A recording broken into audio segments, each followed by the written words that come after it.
Hey guys, welcome back. Lynch's Garage here. Today we're gonna do something easy. Just gonna put some butter wax on this door right here. That's all we're gonna do. Shake this stuff up. Yeah, we got a fair amount of snow, but not as much as last time. A little bit, enough to get the snowblower out. And lose one of my AirPods pieces out of my ear. And just a word of advice. Don't spend a half hour trying to find your earbud out in the snow, trying to find a white earbud out in the snow.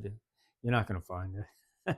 I spent I spent a half hour to 40 minutes walking out and with an app on my phone trying to find the thing. Like, oh yeah, nah, this app didn't work. It didn't. Maybe the earbud was out of power. I don't know, but I couldn't find it. So call up the old Amazon and I got new and improved ones. They're not Apple product, but they're rave reviews on them. And I guess the bass sound on it is just awesome. And they stick in your ear with a rubber piece, and they hold in better than the Apple ones. So I'm going for those. And geez, weren't they like $39? And then they gave me another $9 off coupon or something. So I paid $30 plus tax for them. So that's awesome. So yeah, they should be here Thursday. Let's start back. Oh, it's coming out everywhere here.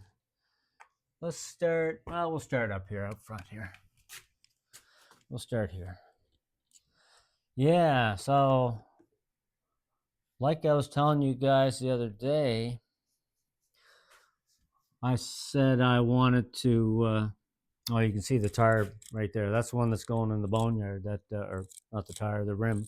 That's going in the boneyard. They can keep it. I have no need for that. Um, but as I told you the other day, what my wish was to put put the new tire, or the new rim, I should say, on the other side. Like have the new rim on there, bring the rim from over there, put it over here.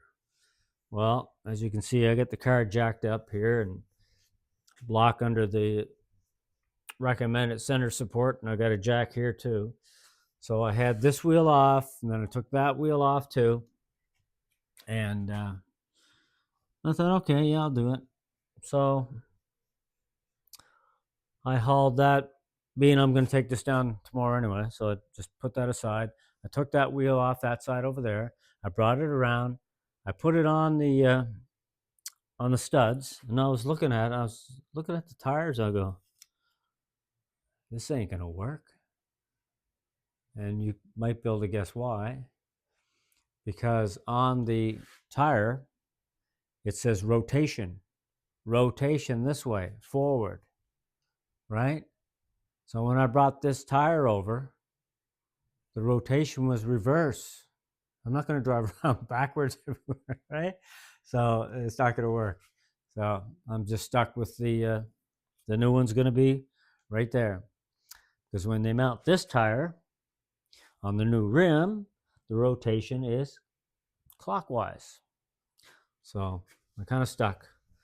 But that's okay. I don't care. It's all right. Take a little bit of this product here, put it down here. Yeah. I knew there would be a reason I couldn't do it, and that was it. So we'll get a little bit more on here. Right here. I'm going to be careful around the decal now. Just getting close here, and when I go by the decal, I'm going down, just to swipe down. I'm not going to do any circle motions like this near the decal, because I don't want to have a chance of lifting it or whatever. So I'm just going straight down there. That's all you got to do. Yeah. I'll work on this part here. Just like that. Work it all in. Protect the paint. Really, when you prepare the car like this with a polish and you get your wax on there, butter wax and stuff. And being the car doesn't sit out, it's not going to sit out in the sun a lot. Maybe at the Thursday night car meets, it'll sit out there. That's where it'll sit. So you should get, you could do your regular washes, run the car for 2 or 3 weeks, on your runs you do, and wash it. I used to wash the bullet after maybe every five runs, about that. I'd wash the bullet, and it always maintained its shine pretty good. You might only have to do this full treatment, once more in the summer. Maybe halfway through the summer, maybe you do that. Like, say if you went out in May, so you got May, June, July, maybe give it a treatment in July, toward the end of July, and then you got August, September, possibly October. You might go that far into the year. Now down here, I might put a bit down here, or I might do something different with that. Clean that with something else. It has been cleaned, but it just feels kind of rough there or something. Must be all the pick marks in it. Let's go back here. We'll stick to the door for now. Let's just stick to the door. I can always cover that. I can cover that stuff later. No problem. Just want to get down. I have to get down with a light and have a good look what I'm doing there. So, yeah. So I say probably since, I don't know, it was 2010, maybe 2012. We used to always meet, all the car guys and a few motorcycles would meet at the A&W parking lot, down where the ferry terminal is in Woodside. We'd meet there. And that was a great spot that held a lot of cars and everything, right? And I didn't really go over there, in the pandemic. I didn't go over there, and I didn't go over there 2020, 2021, and then I found out that it's been all shut down. The Transit Authority will not let anybody do that anymore. Bring the cars there and show them on Thursday night. And I thought, I wonder why, what's up with that? Well, I guess, I don't know, blame it on one group or not, but rumors, I can't prove it. Rumors was that there were some tuners cars there, Japanese imports or whatever. I don't know what brand they were. Could have been North American cars. I don't know. But they started doing, some donuts, burnouts, and all kinds of stuff. And then word got back to the Transit Authority. And, of course, they don't want to be liable for anything, someone getting wiped out or whatever. So they shut it down. And so I didn't realize there's another venue now, and it's off of the Forest Hill Parkway out in Cole Harbor, and near Canadian Tire. There's a church there. Is it St. Andrews or something like that? There's a church there near Canadian Tire. Circassian Drive, that's it. Circassian Drive. And every Thursday night, they're doing sort of like what we used to do over at A&W. And I think you got to make a $5 donation to the church because we're using their parking lot, right? That's not bad. If you get to park there and share your car with and view other cars, that's pretty good. If you get to do that, I'm just gonna hang this. I'm just gonna put this right here. So this one here will probably get the wax off pretty good. Right there's a bit of wax tucked in between the crack there and the. I think I got it. Yeah, I got it. So yeah, I can't wait to get back into going to the car shows because there was some pretty nice hot rods there, man. We're talking everything from the 30s, 1930s, right up, cars in the 40s, 50s, 60s, 70s, and then more modern ones like this and the Bullet. Modern, I say anything, I classify anything above 2000 as modern, really. Yes, this is shining really nice. If I get the underneath of that, yeah. So yeah. So what me and Bruce plan on doing is we'll go to a few shows, and it's not a formal event or nothing. You can stay for a half hour. You can go look at the cars there, and or you can stay for 2 hours if you want. If it takes that long to look at the cars, and people want to come by and see your car, or whatever. Yeah. So you don't have to eat up your whole Thursday night. You can just drop in for an hour and then scoot. That's what I used to do. I'd drop in at the A&W, and then I'd still want to get some driving in on the Bullet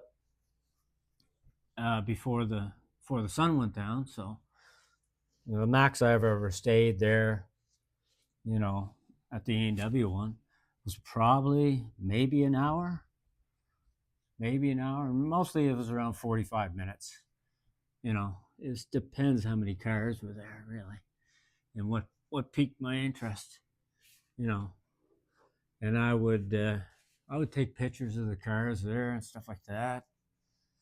And yeah, really nice cars. I'm not going to worry about. I can wipe this part here. Got to be careful around this number part. There's a really nice Vega there, and I'll show a picture of it sometime. I'll use it as the announcement for a video coming up on the channel, and this little Vega, I believe it was a 72. It might have been a 73. The 73s because the bumpers come out a little farther because of the crash mandate. They had a crash mandate where they had to meet the 5-mile-an-hour impact. So I can't remember the front. It might have been extended out a little bit. It's only by about 3 inches or something. The bumper is farther out from the body. It might have been a 73. It could have been a 72. But the thing was painted Highland green. I'm sure it was the same color as a Bullet. Same color. And it was done up really nice. And the guy bought it from California because there's just, I don't know if there's any left around here, right? Because they're the victim of rust and everything, right? That's what happened to them. Rust or smashed up because people drag racing them or stuff like that. The one I had, I basically sold it to a guy after I started in the Army there. I sold it to the guy that was going out with the girl next door. And he was from Petitcodiac, New Brunswick. And yeah, that'll be one of the stories of him buying it, and I'll tell you a little bit about that later on once we get up to that part of the Vegas story. But yeah, I got some good stories coming up for Friday night. Anyway, I've been sort of writing notes down in the book just so I can get the right timeline and stuff like that. Oh, this butter wax is just really nice. I don't know what that is. Something on my quarter panel there. I don't know if that's something stuck on there. I don't know. Can't seem to get it with my fingernail. Might be a couple little tiny little just pinhead dots. Okay, let's just check this here. That looks good. Careful around the old number 3, especially that pointy part there on the back end of the 3. You can't wipe that because you'll destroy it. Yeah, that's looking good. Oh yeah. And of course you got to look at an angle. It's a lot easier, I tell you, waxing a car indoors than it is out, because with the sun you can't see anything. It's just terrible. But you get the right lighting, you can really look really good. And well, you'll double check when you take it outside in the sun too. You walk around and you could have missed a spot. It might show up out there in the sun, but with the LED lights I have overhead here, it really helps. That's just a little mark there. That's good. That's a little dust there. Okay, so that's good. I think the boys still got lots left here. Okay, now I want to get this video up for you guys.